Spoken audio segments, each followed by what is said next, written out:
समस्त वंजारी समाज आणि महाराष्ट्र इतकंच दम निघत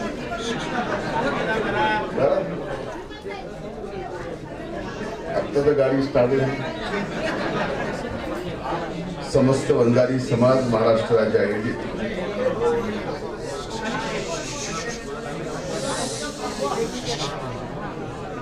समाजातील गुणवंतांचे गुणवानांचे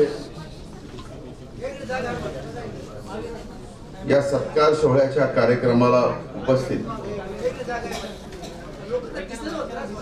कार्यक्रमाचे अध्यक्ष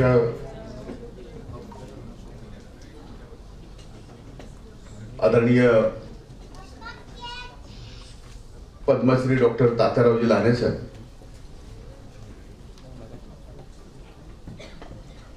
व्यासपीठावर उपस्थित आदरणीय सुमंतरावजी भांगे साहेब, सन्माननीय दिलीपरावजी ढोले साहेब, सन्माननीय अविनाशजी ढाकणे, हरिभक्तपरायण पालेगावकर महाराज, हरिभक्तपरायण सानप आई साहेब,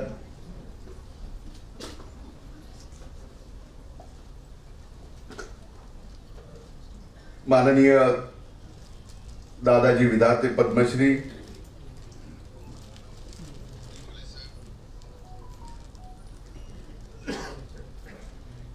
ज्यांनी आत्ताच आपली फीस काय आहे त्याच्या सहित भाषण केलं.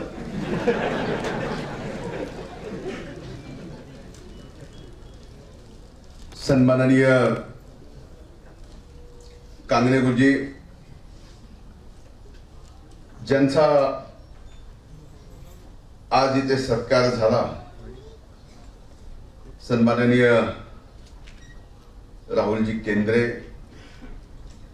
राजेंद्रजी घुगे,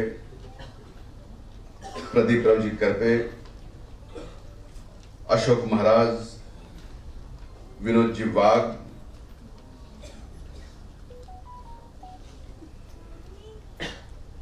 विजयजी लहाने, अरुण खरमाटे, फुलचंद्ररावजी चाटे,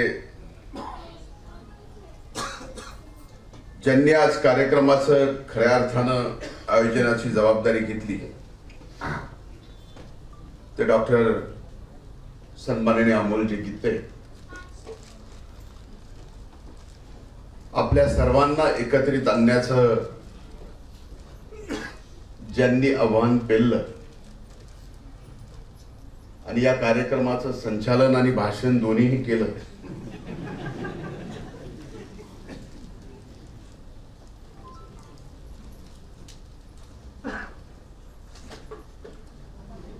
प्रेमाने त्याला ऑल पार्टी हुरियत कॉन्फरन्सचा नेता म्हणतो.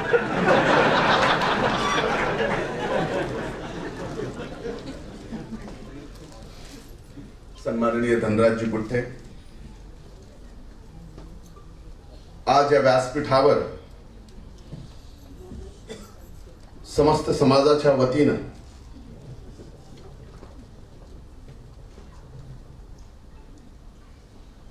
ज्यांचा गुणवंतक म्हणून सत्कार झाला ते सर्व गुणवान,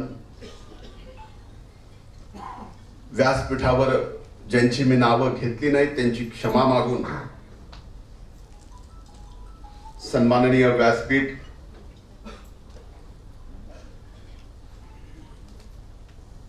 खरं तर आज काय बोलावं हा माझ्या समोर प्रश्न आहे. तसा प्रश्न मला कधीच पडलेला नाही, कारण जीवनामध्ये पहिल्यांदा आतापर्यंतच्या राजकीय प्रवासात समाजाने मला समाजातील गुणवंताचा सत्कार करण्यासाठी पहिल्यांदा बोलवलं.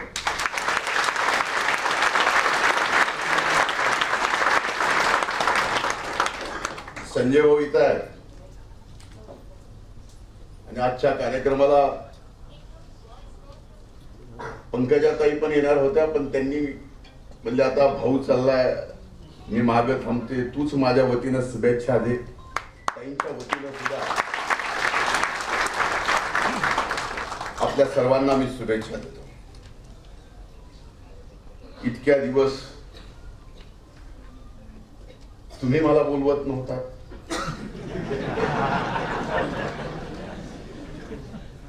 म्हणून मला येता येत नव्हतं. आता एकाएक तुम्ही बोलवाला, मी आलो. याला म्हणतात संघर्ष. मी आतलं संघर्ष.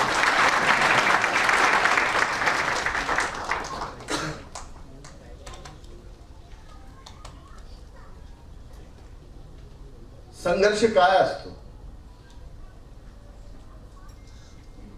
जीवनातला संघर्ष डोळ्यासमोर मी स्वर्गीय मुंडे साहेबांचा पाहिला. या समाजाचा पाहिला, अनेक समाजाचा पाहिला. आणि या इथून ज्यावेळेस मी सिंहावलोकन करतो स्वतःच, तो जीवनाचा प्रवास आठवल्यानंतर आत्ता सुद्धा माझ्या अंगावरती शहारे येते.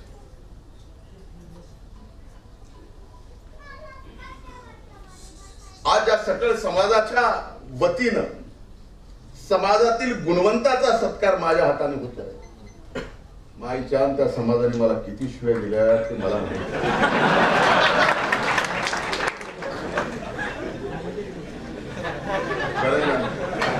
मला खोटं बोलायला जमणार.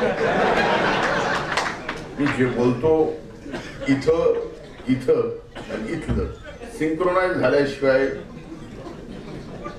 मुखातून बाहेर पडतच नाही. त्यावेळेसची परिस्थिती, त्यावेळेसची ती भावना होती, ती भावना तुमची होती, पण संघर्ष माझा होता. त्या परिस्थितीतून आजच्या परिस्थितीमध्ये जो बदल घडलाय याला संघर्षाचा विजय म्हणतात. चांगले सर, आपण व्याख्याते आहात, वक्ते आहात. व्याख्याते वक्ते असल्यामुळे हा संघर्ष आहे ना. काल शिव्या देणारा आज यावेळेस आपल्या हातून सत्कार करतो, त्यावेळेस खरा चमत्कार असतो. आणि त्याच्या पाठीमागे नियती असते. का? त्याची नियत साफ असते. ज्यावेळेस तुमची नियत साफ आहे त्यावेळेस नियती तुमच्या सोबत आहे. आणि ती नियती म्हणजे काय? तर दैव तुमच्या सोबत आहे. आज एक गोष्ट सांगतो, स्वर्गीय मुंडे साहेबांच्या सोबत संघर्षाच्या काळात सावलीसारखा त्यांचा संघर्ष मी बघितला.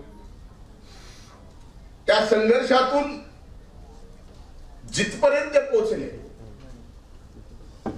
तोही पाहिला. जे व्हायला नको होतं, आईसाहेब आपण म्हणलात ते झालं. पण कधी कधी वाटतं साहेबांची सुद्धा एवढी दूरदृष्टी होती की त्यावेळेस मला जर बाजूला केलं नसतं तर एका मंत्रिमंडळात बहीण आणि भाऊ मंत्री झाले नसते.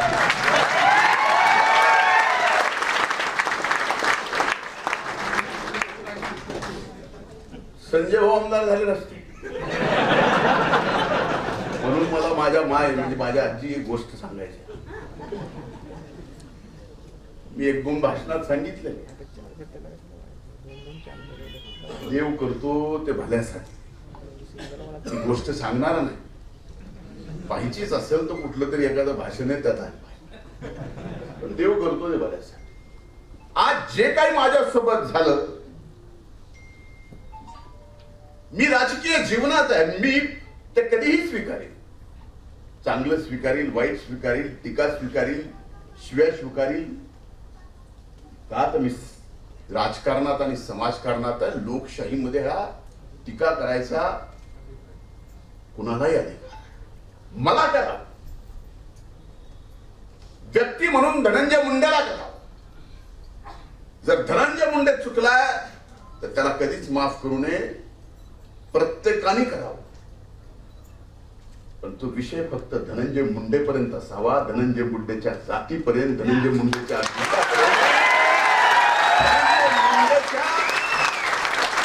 आई बापापर्यंत, त्याच्या मुलाबाळापर्यंत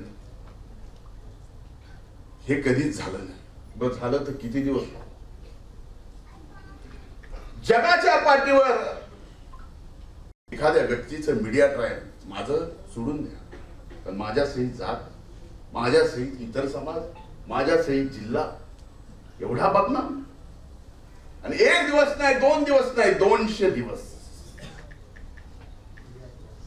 200 दिवस या जगाच्या पातळीवर कुठल्याही एखाद्या घटनेची, त्या घटनेतून व्यक्तीची, त्या व्यक्तीच्या जिल्ह्याची, आणि तो व्यक्ती ज्या जातीत जन्माला आलाय त्या जातीची बदनामी 200 दिवस मीडिया ट्रायल मध्ये कधीच कुणी केली नाही, ती मी सहन केली. त्या 200 दिवसात 2दा मरता मरता वाचलोय तुमच्या सगळ्यांच्या आशीर्वादामुळे. फक्त डॉक्टर लहाने साहेबांना माहिती, दुसरं कुणालाही नाही.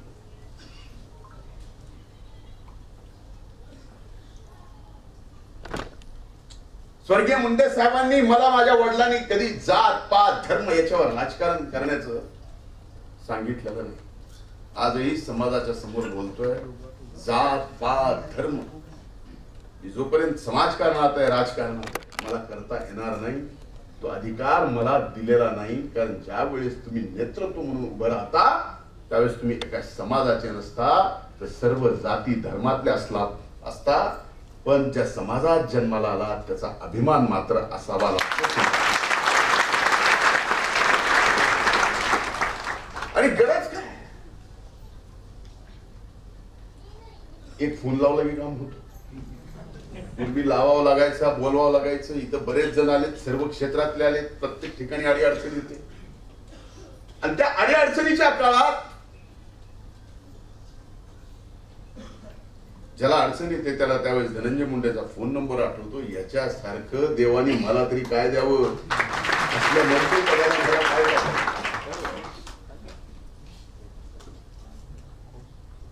अडचणीच्या काळात देव आठवतो, त्याच्या अगोदर आपल्यासारखं आठवतोय, हे साधन आहे. ह्या सगळ्या परिस्थितीत आज आपल्या समोर मला एवढंच सांगायचं आहे की हो, या समाजातून अनेक मान्यवर नेते झाले, वेगवेगळ्या पक्षात झाले, वेगवेगळी विचारधारा होती. भविष्यात असावी नसावी ज्यांनी त्यांनी ठरवावं, त्याच्यासाठी माझा कुठलाही आग्रह नाही. कारण आपण कधीही संकुचित मनानं आपल्या सगळ्यांनी काम केलेलं नाही तर उद्या आजकाल असं चाललंय, वाईट वाटतं माझ्यासारख्या, की प्रत्येक महापुरुष जो ज्या जातीत जन्माला आला तो महापुरुष त्या जातीतच आपण बांधून ठेवला, त्याच्या बाहेर जाऊ दिलं. आपल्या जातीचा इतिहास 160च्या स्पीडनं समृद्धीवर धरणाजी सांगितलं. मला वाटत होतं जरा हळू स्पीडनं सांगावं, पण स्पीड त्याची जास्तच आहे. लहानपणापासून त्याला मिशा न फुटताना सुद्धा राजकारण करताना मी पाहिलं. मला अधिकार आहे, बरोबर.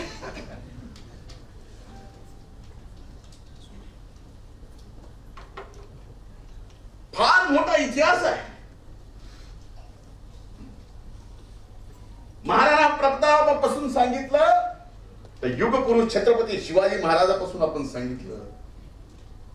आपलं काम राबायचंय, आपलं काम छत्रपती शिवाजी महाराजांच्या इतिहासात सुद्धा महाराजासाठी गडावर अन्नधान्य, खांद्यावर गाडीवर याच्यावर पुरवणारा समाज कुठला, तर हा समाज आहे. त्या काळातही रयतेच्या राज्यात ज्याला आपण स्वराज्य म्हणतो छत्रपती शिवाजी महाराजाचं, त्या काळातही या समाजाला सन्मान होता. पण आज का म्हणून कुणी या समाजाला सन्मानहीन करावं याचं मात्र मला नको. म्हणून आज मी या व्यासपीठावर केस एका व्यक्तीचा असेल त्याला द्या, त्याला फाशी द्या, पण त्या आधारावर सगळ्या समाजाला दोषी ठरवणं इंग्रजाच्या काळात होतं. सुशीलाताई, इतिहास तुम्ही बराच बीपी सिंगांच्या अगोदरपासून सांगितला, गांधीजींचं, आंबेडकर साहेबांचं आपण सांगितलं.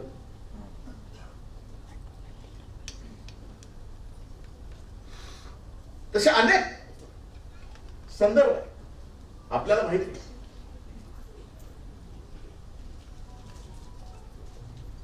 पण आज हे सांगत असताना मी आपल्याला एवढंच सांगतो, मी या 200 दिवसात काय शिकलो, तर कधी बोलायचं कधी न बोलायचं हे आपल्याला कळालं. पहिले मला कळत होत, पहिलं कळत नव्हतं अशातला भाग. पहिले कळत होत, बोलताना मी कधीच चुकलेलो नाही. कुठला चॅनलवर बोलताना धनंजय मुंडेची जीभ घसरली, मधल्या काळात अर्धांग वायूने घसरली, ती वेगळी. भाषणात घसरली असं इतिहासात माझ्या कधीच. आज आपण इथं उपस्थित सर्वजण जवळजवळ सदन आहे. आपल्यापैकी इथं आलेल्या 90% माणूस इन्कम टॅक्स भरणार आहे. 10%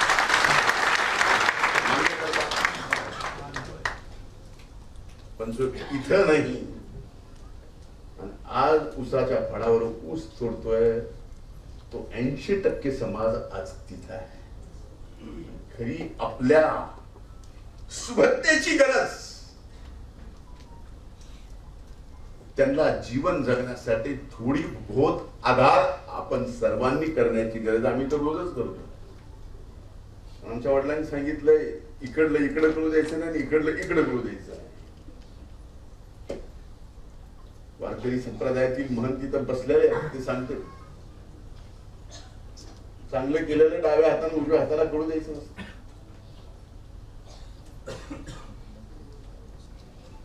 तुम्ही करू देऊ नका, हेच माझं सांगणं, पण द्या, मदत करावी. हो, आज मी जबाबदारी स्वीकारतो. अनेक जणांनी मला यापूर्वी सांगितलं, पुण्यामध्ये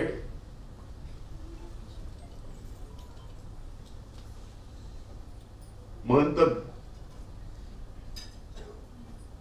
नामदेव शास्त्री बाबांनी मला सांगितलं की पुण्यात एक जागा तू बघ, तिथं युपीएससी आणि एमपीएससीच्या मुलांसाठी मोफत असते. पुणे आणि संभाजीनगर येणाऱ्या वर्षात जागा उपलब्ध करून, मागून नाही, मागून नाही, हक्काची. आपल्या गुणवत्तेवर अगदी शिपायापासून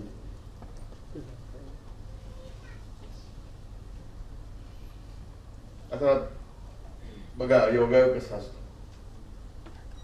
मी मंत्री आणि माझे प्रधान सचिव बांगे साहेब, मला उदाहरण द्यायचं आहे. अनेक माध्यम इथं आहेत. ताई तुम्ही बोलला, पण ज्या वेळेस कुंडींचा जी.आर. काढायचा होता, मी त्या समर्थनात होतो. भांगे साहेब जी.आर. ड्राफ्ट करत होते.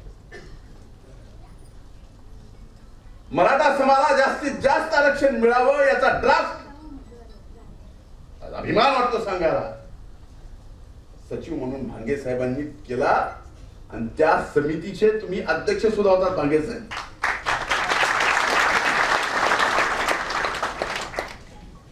हे या समाजाचं कर्तृत्व आहे, ही दानत आहे, हे मोठं मान.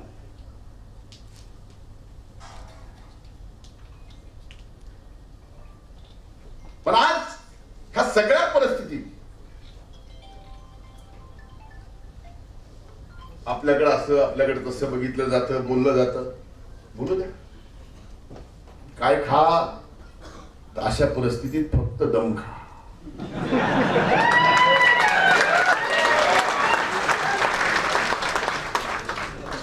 म्हणून मला आज एवढंच सांगायचंय, समाजाने हे लक्षात ठेवा, हे व्यक्तिगत नाही. आज तर शेरूशाही कोणी गेली मला आठवत नाही, पण समाजाला मला एवढंच सांगायचं, आपल्या सर्वांना झुक झुक कर सीधा खड़ा हूं, झुक झुक कर सीधा खड़ा हूं मैं, अब झुकने का शौक नहीं. झुक झुक कर खड़ा हुआ हूं मैं, अब झुकने का शौक नहीं, अपने ही हाथों से स्वयं बना. आज सर्व गुणवंत आपण जे आहेत त्यांचा सत्कार केलाय, जे इथं आहेत ज्यांचा सत्कार नाही झाला, आपल्या आपल्या आयुष्यामध्ये जे गुणवंत आहेत त्यांनी ऐकावं, अपने ही हाथों से स्वयं बना, अब तुमसे मिटने का खौफ नहीं.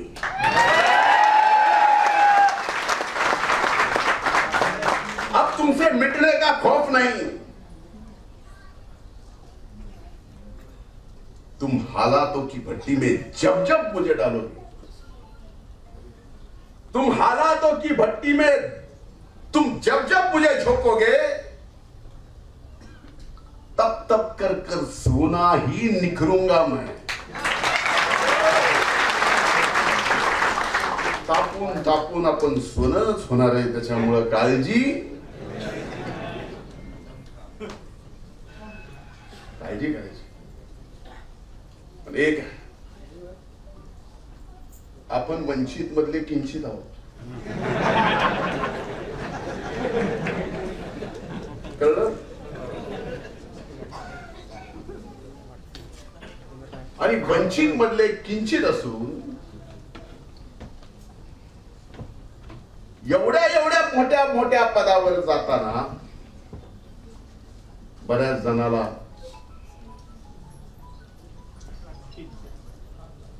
किंचित तरी राग येईल, तो येणार, त्यामुळे त्रास होणार. म्हणून कोणी बिंदू नामवली काढायची, म्हणून कुणी आमच्या गुणवत्तेवर आम्ही मिळवलेल्या नोकरीवर बोट दाखवायचं, हे आम्ही आता सहन करणार नाही. त्याच्यानंतरचं एक उदाहरण आहे, एका पोलीस भरतीमध्ये ओपनच्या जाग्यावर 133 पोरं या समाजातले लागले. ही ओपनच्या मेरिट, हे मेरिट आहे. आता हे मेरिट जन्मजातच आहे, रक्तातच आहे, जेनेटिकलीच आहे. तर आता या मेरिटला कोण कसं मारणार आहे, कसं संपवणार, हे संपणार. अरे राजकारणात तरी याचा नात्याचा त्याचा नात्याचा त्याचा नात्याचा आधार लागतो, त्यावेळेस राजकारणामध्ये माणूस. आज आपण ज्यांचा गुणवंत म्हणून सत्कार केलाय, त्यांना त्यांच्या आई वडिलांचा आशीर्वाद असेल, दुसरा आधार नसेल, भगवंताची कृपा असेल, त्यांनी त्यांच्या स्वतःच्या ताकदीवर हे करून त्यांची गुणवत्ता. आपला कुणीही दोष करू द्या, तो दोष आपल्यात नाही, दोष करणार आहे. पण आपण मात्र कुणाचाही द्वेष करायचा नाही, हा जोडून कळकळी करता. रक्त गरम आहे,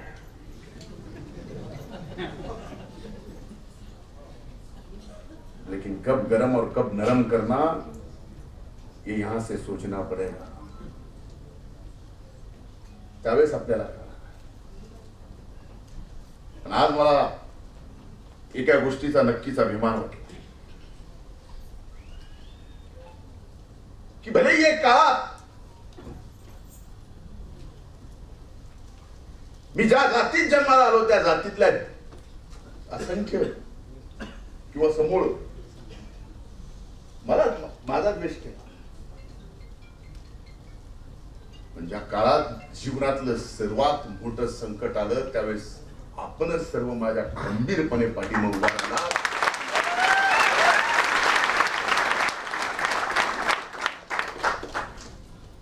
हा तुमचा माझा संघर्षाचा विजय तो अभी बाकी है.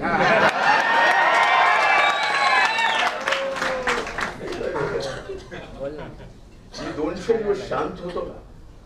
अनेक जण म्हणायचे मला संजय भाऊ आहे त्या काळात सावलीसारखे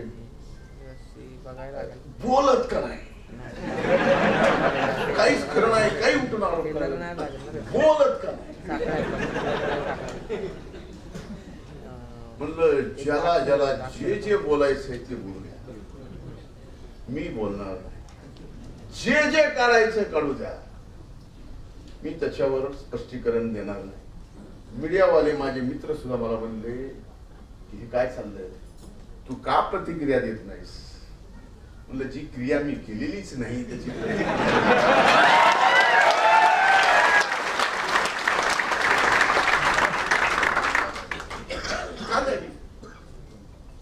एक काढलं, 2 काढलं, 3 काढलं, सगळं काढलं, काहीच राहिलं नाही शिल्लक. आता काय बोलावं तरी ह्याच्यावर काय, सगळं काढलं.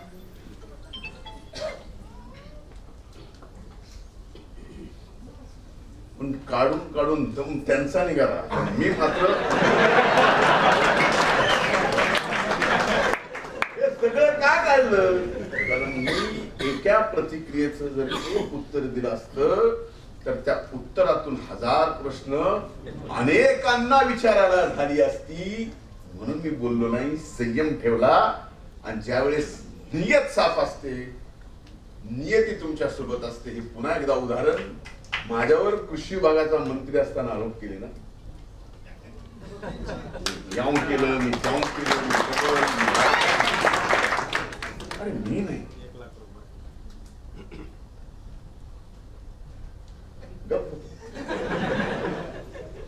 नियतीने, न्याय व्यवस्थेने न्याय दिला. आणि ज्यांनी कट कारस्थान माझ्या विरोधात केलं त्याच्या विरोधातच लाख रुपये दंड. सत्य परेशान हो सकता है, पराजित नहीं.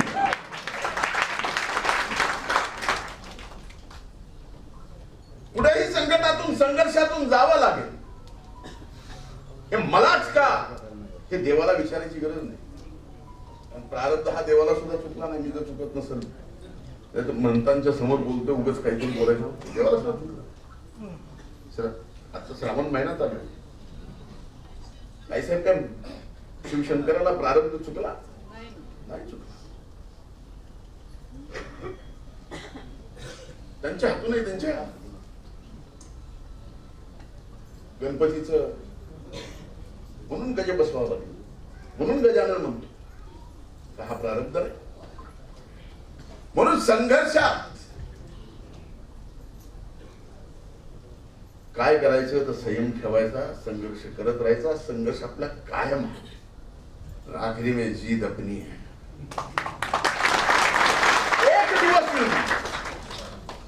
एक दिवस येईल नक्कीच.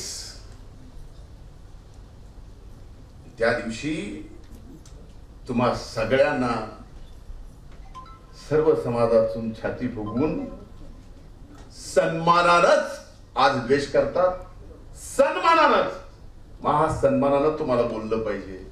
एवढं चांगलं काम आपल्याला सगळ्याला मिळून करायचंय. ते द्वेष कुणाचा करून नाही, आपल्यातला चांगलेपणा देऊ दुसऱ्याला. कुणाच्यात कमी झाला असेल तर त्यांची लेवल वाढावं लागेल.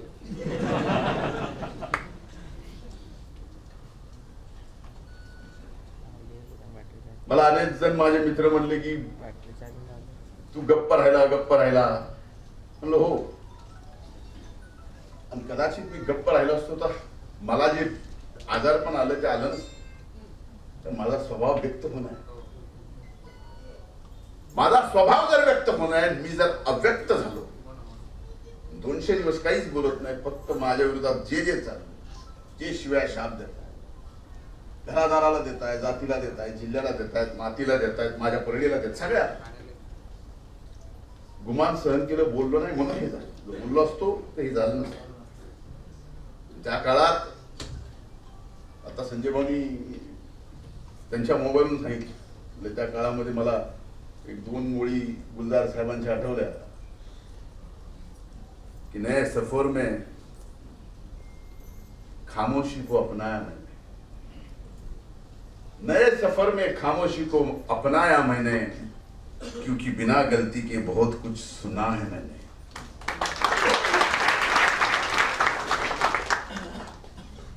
आज बघा,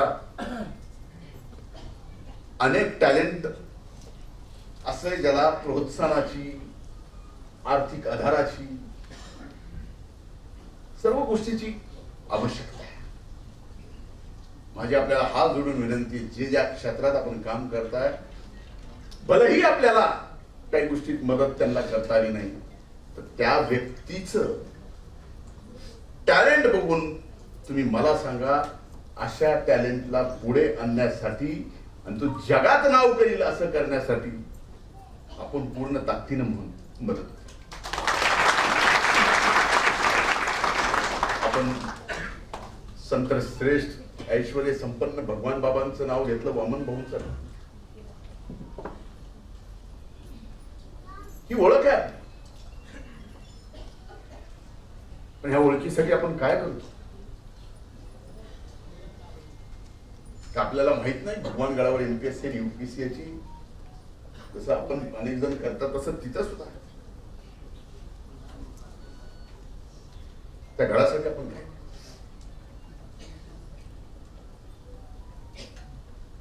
आपण शांत आहात. आजही तो गड, त्याचं महत्व, त्याचं ऐश्वर्य, तो असेल घेण्यात गड असेल, ऊसतोड मजुराच्या मनगटाच्या ताकदीवर त्यांनी जे कमवलंय त्याच्या रुपयातून उभा आहे, तुमच्या माझ्यात नाही. आहे का? लागलं असेल तुम्हाला, खरंय का नाही?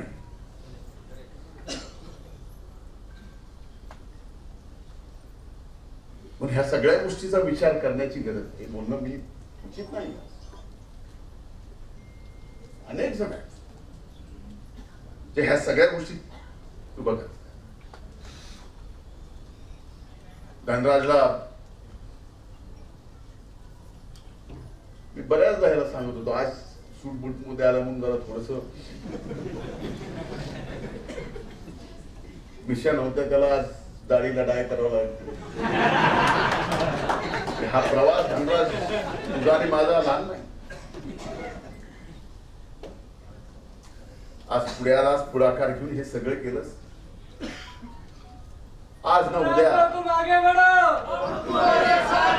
ह्याच्याने धनु कधीच पुढे जाणार मायच्यानं सांगतो. मी बालगंधर्वला विधानसभेच्या निवडणुकीत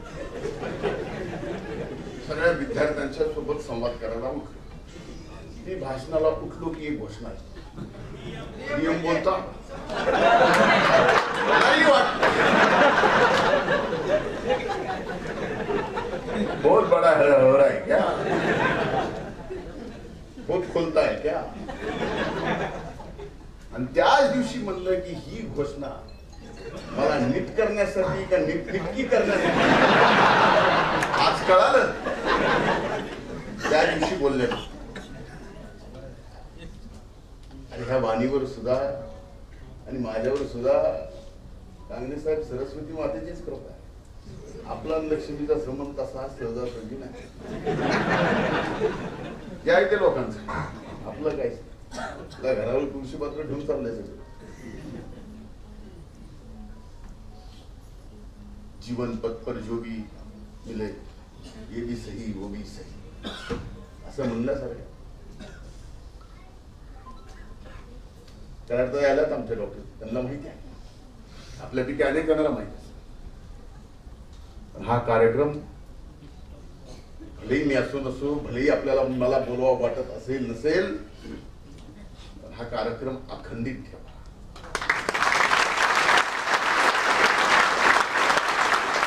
अशा कार्यक्रमासाठी समाजात यांनी केला म्हणून त्यांनी करा, त्यांनी केला म्हणून यांनी केला. जरा दमकाड इतक्या लवकर नेता होऊ नको. मीच अडचण चालू आहे तुझ्या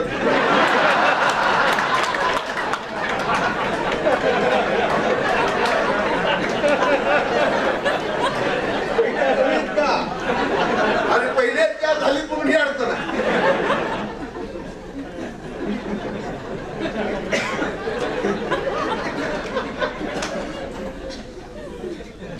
धीरे धीरे सगळ्यांनीच काय राजकारणात पद प्रतिष्ठा करायची असते. एखादा चित्रपटाच्या चित्रपटात आपल्याला कास्टिंग दिसते, पण कुणीतरी प्रोड्युसरचं, कुणीतरी डायरेक्टरचं, कुणीतरी म्युझिक डायरेक्टरचं, कुणीतरी रायटरचं हे सुद्धा काम करावं लागतं. आम्ही इथे येईपर्यंत पडद्या मागच होतो.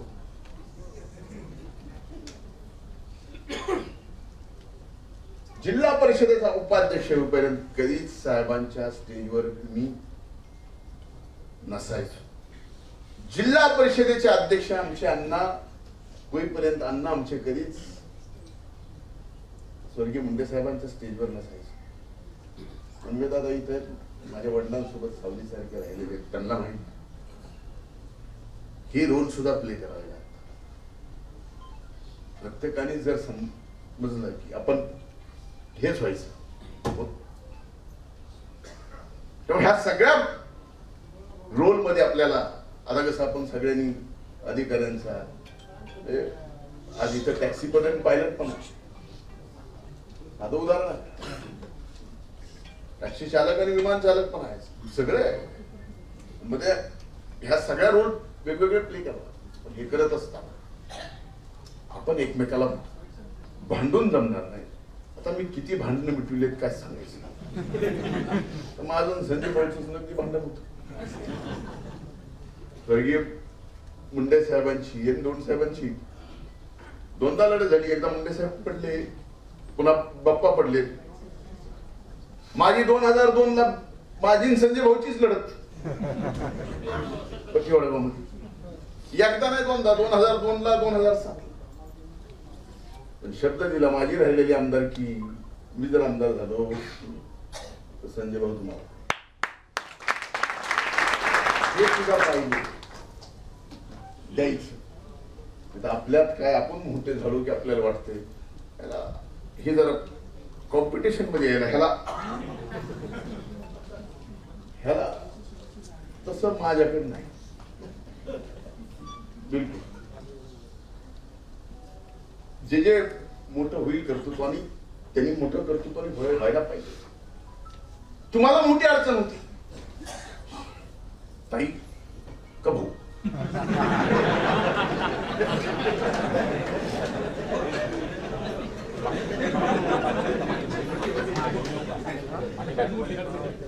मिटलं ना महायुती नंतर घरात अगोदर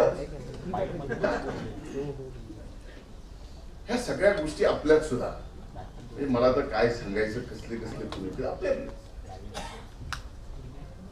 दोन भावाचे भांडण कोण येणार.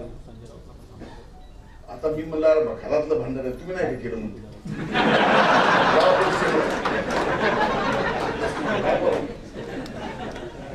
भावाच्या भांडणात नंतर पोलीस स्टेशनला फोन लावा मला सांगा.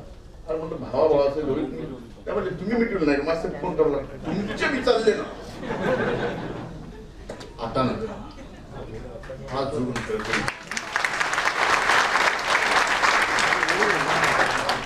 एक सांगतो. संघर्षाच्या काळात आपण माझ्या डोक्यावर हात ठेवून आशीर्वाद ठेवतो. ते आशीर्वाद माझ्या आयुष्याची माझ्या स्वतःच्या अंगाची कातड्याची जोडी करून जरी आपल्याला घातली तर ती फिटू शकत नाही त्याची मला जाणीव आहे. खूप खूप धन्यवाद. जय हिंद, जय महाराष्ट्र.